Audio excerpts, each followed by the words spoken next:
Are you a college student or do you have a college-aged child?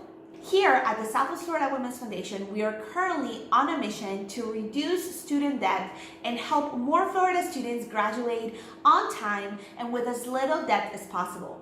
And that's why we're starting a series called Financial Aid Uncovered. Our purpose with this series is to reduce the burden that can be caused by acquiring a lot of student debt, by helping you figure out how to get financial aid and how to fund your studies without having to acquire a lot of loans.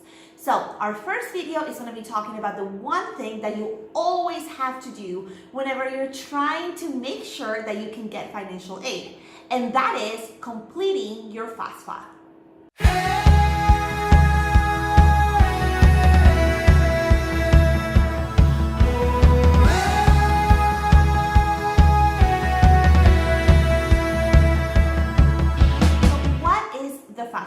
The FAFSA is a federal application for student aid. It is a free form that determines how much financial aid you are eligible for. The FAFSA pulls information from their students and their immediate family's tax returns to determine whether or not they're eligible for financial aid and how much money they're actually eligible for.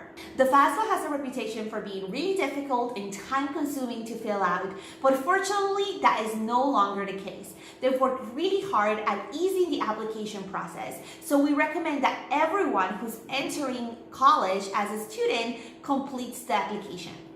Even if it turns out that you don't qualify for any federal financial aid, you won't really know until you're completed, and you have nothing to lose.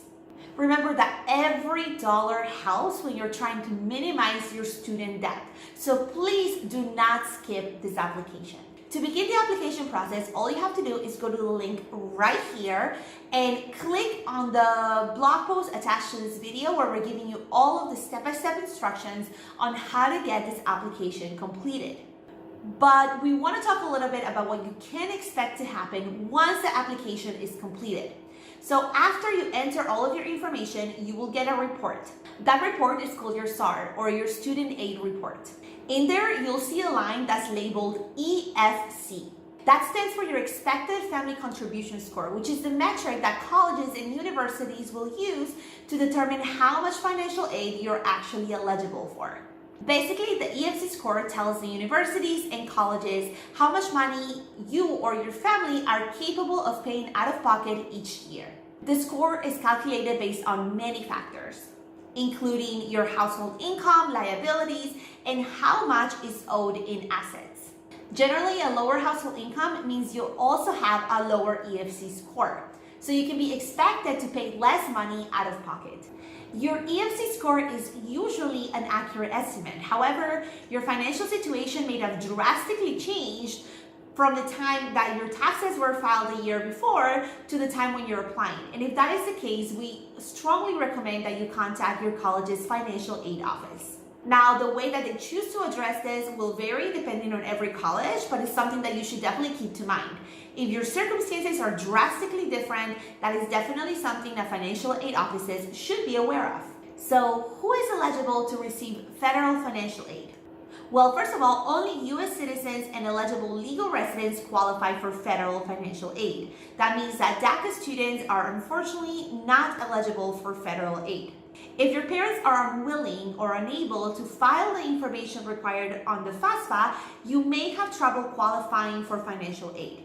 If you are in this situation, talk to the financial aid officer at your college immediately. They should be able to guide you through the next steps. Now, there's a lot more details about FAFSA and how you can apply to get federal aid in this post. But also keep in mind that we offer financial aid for select students in the Florida area.